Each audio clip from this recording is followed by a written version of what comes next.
This episode is brought to you by LifeLock. Between two-factor authentication, strong passwords, and a VPN, you try to be in control of how your info is protected. But many other places also have it, and they might not be as careful. That's why LifeLock monitors hundreds of millions of data points a second for threats. If your identity is stolen, they'll fix it, guaranteed, or your money back. Save up to 40% your first year. Visit LifeLock.com/podcast for 40% off. Terms apply. The Stone Zone on the Red Apple Podcast Network.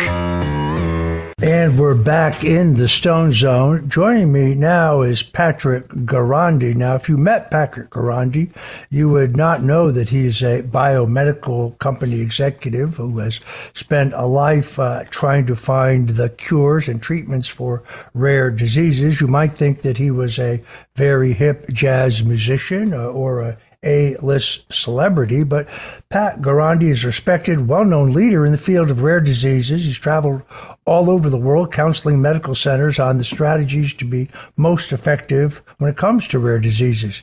He's devoted his life to curing sickle cell disease and thalassemia after his own son, Rocco, was diagnosed with thalassemia as a child. An early pioneer in the field of gene therapy, Pat Girondi has fought big pharma corruption every step of the way in the court of public opinion as well as in the courts to save his own son and others from these debilitating conditions. It's an honor to have this courageous fighter with us today in the Stone Zone. Patrick, welcome.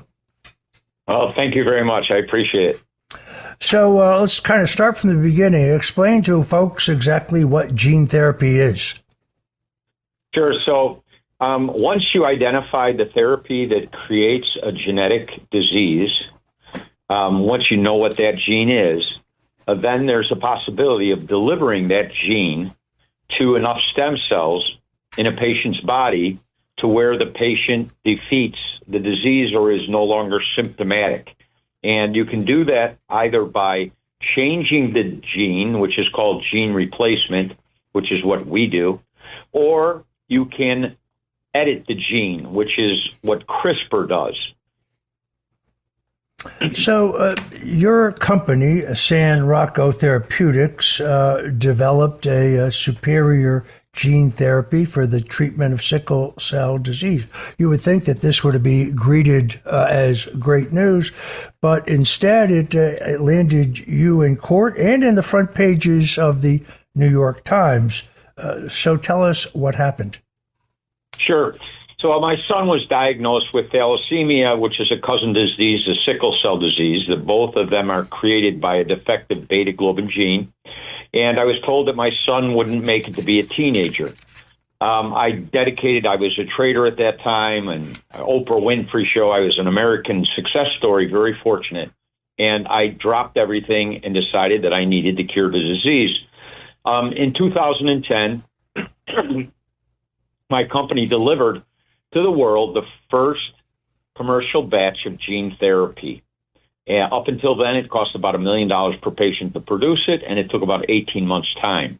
Instead, we made enough gene therapy to cure sickle cell disease or thalassemic patients. We basically made the vector for $150,000 per patient. At that time, we were sabotaged by Third Rock Ventures and a company called Bluebird Bio. Bluebird Bio became a high flyer at about $12 billion market cap in 2018. So this is an extraordinary story. Big pharma, basically with a more expensive treatment, blocked this breakthrough technology that you put together, no? Yes, it's exactly true. So Bluebird Bio said, in 2013, after they had sabotaged our product, basically, we weren't aware of that yet. But they said that they would treat patients for around $750,000 per patient. In 2017, when we realized what had happened through discovery in the court system, we went after them. And in 2020, we finally settled out of court, and we were getting back into the business of curing patients. We were the first actually in patients in 2012 in a clinical trial in the United States. Bluebird Bio, however, got approved in December of 2023, and instead of charging $750,000 because they didn't have any competition, which was us at one time, so they charged $3.1 million per patient. We can treat the patients for $800,000. These are both large sums of money. To what extent are taxpayers picking up the tab for these treatments? So there's basically 90% of all thalassemic and sickle cell disease patients are on some form of Medicare or Medicaid. To treat a patient with gene therapy costs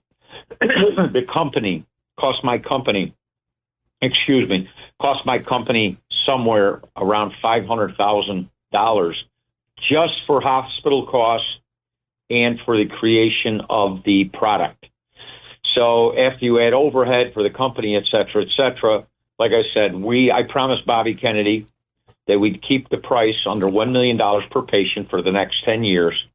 But however, like I said, Bluebird Bio for gene replacement charges $3.1 million, and CRISPR, which is gene editing, and it cures the exact same patients, is charging $2.2 million per patient. So if you multiply the difference between $3.1 million per patient and $800,000 per patient, which we believe is the fair price, is the right price, times 100,000 patients, the taxpayer is basically theoretically defrauded out of about $230 billion. Yeah, that's the back of the envelope number I came up with. At some point, you notified New York Attorney General Letitia James about this precarious situation regarding children in New York State with sickle cell anemia. I believe you met with her. What were the results of that? Yeah, so in 2018, we basically, after we did discovery in our court case, we realized that there was this horrible criminal sabotage that happened, including insider trading. So Bluebird Bio traded up to a $12 billion market cap that has raised a total of $4.2 billion in the marketplace. And they were getting ready to treat patients with what we believed was a less safe drug, because they were using our first generation of our drug, and since then we have improved it. And so we went to Letitia James's office. Excuse me. One of our guys actually met with her, but I met with her office probably 10 times. We brought her everything. We brought her all of the emails. We brought her all of the court evidence, which pointed to criminal activity to sabotage our product and to boost the cost of gene therapy for sickle cell disease. We went to her first in May of 2019. We constantly, and we're pushing back and forth all the way until 2024. And the answer was always the same, that she didn't have the resources to go after the people who were costing the lives of sickle cell disease children. This is an incredible story. I have to ask you, as a high school dropout, how did you assemble a team to take on Big Pharma in the way you have? Well, initially, I started investing all of my own family money. Like I said, I was a rags to riches story on Oprah Winfrey. I was in Playgirl magazine as one of America's Most Celebrated Bachelors with Magic Johnson and Sylvester Stallone. So once my son was diagnosed, I stuck all my own money. I stopped trading, and I stuck all my own money into curing the disease. And by doing that, I won a lot of heroes, or a lot of people who thought that I was a hero, and a lot of people who wanted to collaborate, including some of the top researchers in the United States, including the head of gene and cell therapy at the NIH, Dr. John Tisdale, an incredible person. And I also attracted the Walton family. The Walton family, meaning John Walton, they had son Lucas. Lucas had a rare disease. We got involved in 1995, and he was partners all the way till 2004. And the Walton family, over the last 20-some years, have also put in about $23 million into the project. But by being the father of a sick patient, being very serious about all of this and not chasing the money, just chasing the cure, it actually won me tons of wonderful allies, including Dan O'Connor of Trial Site News, Professor Frank Park, Dr. Lucia Luzzatto. It goes on and on and on, all of the wonderful people who are helping us. Because this is obviously, for some people, not about a cure or treatment, but about making money, are you concerned that these powerful big pharma corporations will move to try to stop you again?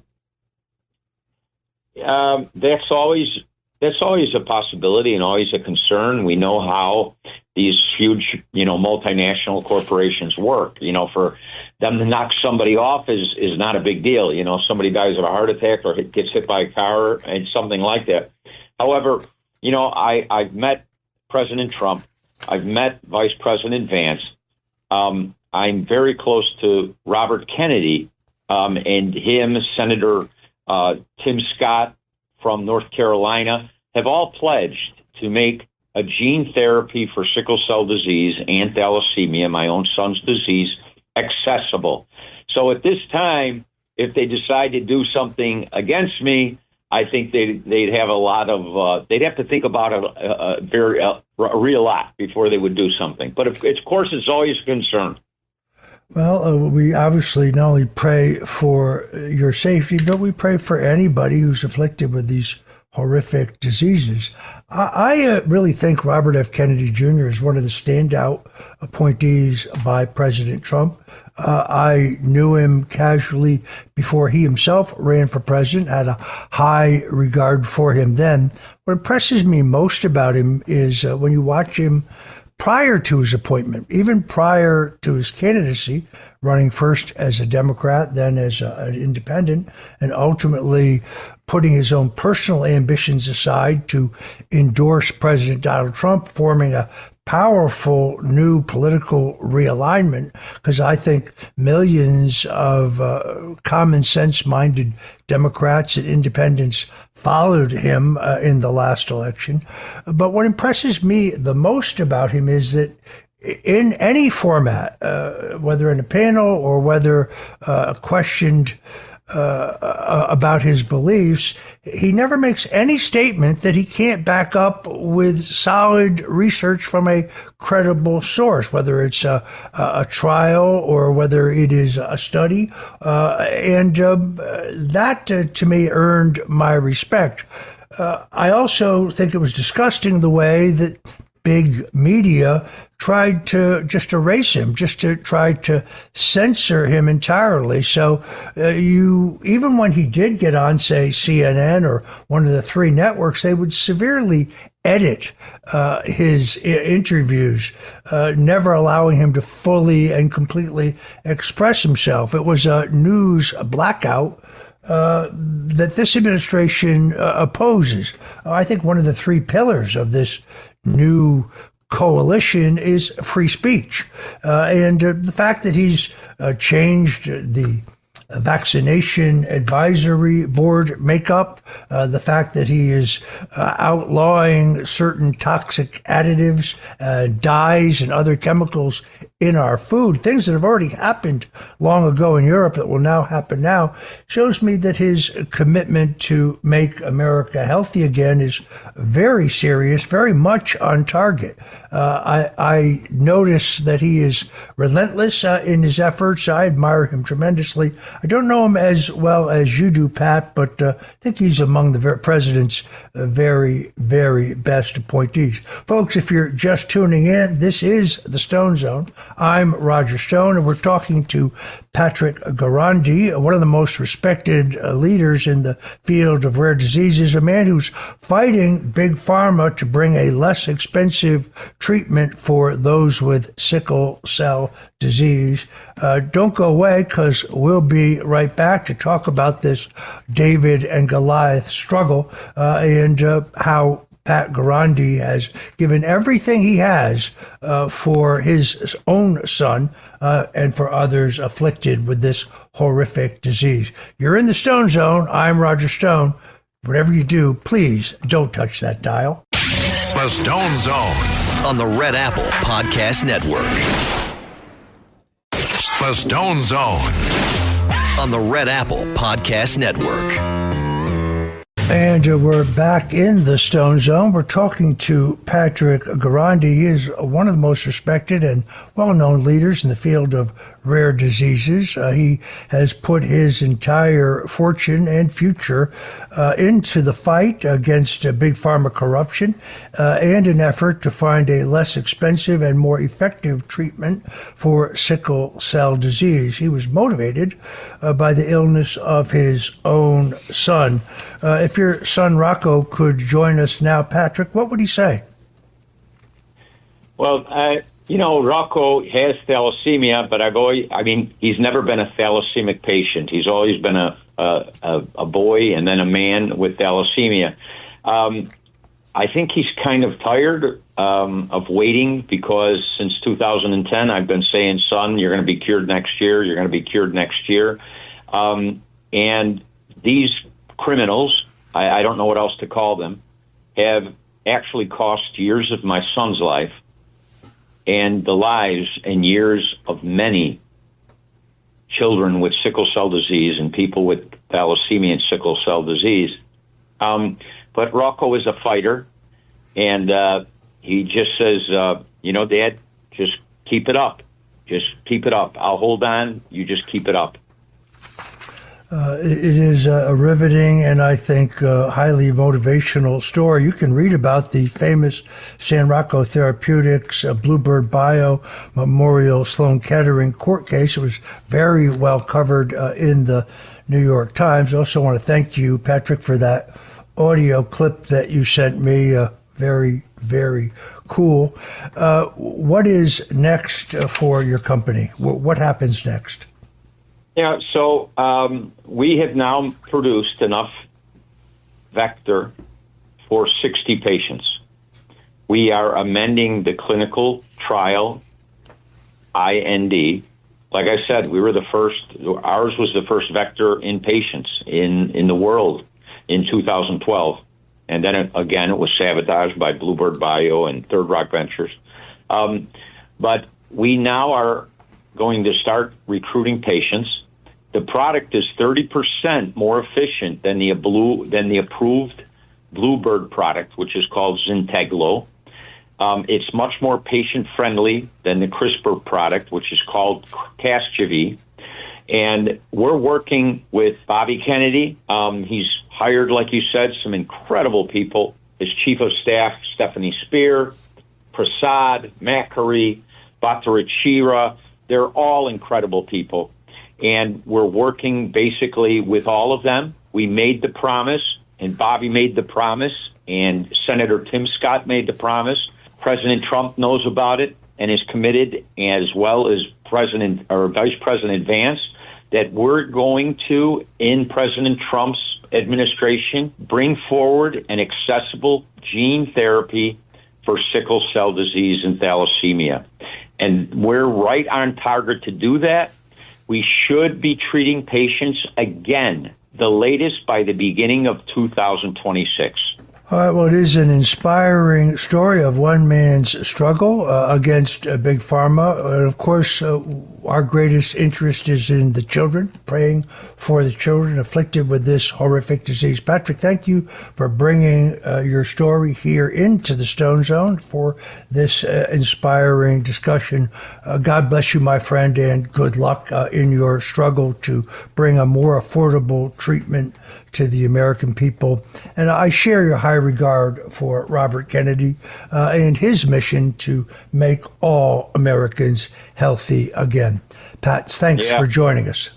Thank you. And, I know how influential you were getting Bobby to support President Trump. And I really do believe that that's what put us over the top. So I want to thank you because I was involved in some of those conversations and back then. So thank you. You're an incredible patriot, Mr. Stone, and I'm a huge admirer of you and your books. Thank you, and God bless you. It is really a realignment. It's changed the face of American politics. Thanks for joining us today on the Stone Zone. Until tomorrow, God bless you, and Godspeed. Thanks for listening to the Stone Zone with Roger Stone. You can hear the Stone Zone with Roger Stone weeknights at 8 on 77 WABC. If you like the podcast, share it with your friends and listen anytime at WABCRadio.com and download the WABC Radio app. Hit that subscribe button on all major podcast platforms. Plus, follow WABC on social on Instagram, TikTok, Facebook, and X. See you next time for a new episode so you never have to wonder. What the heck is going on here?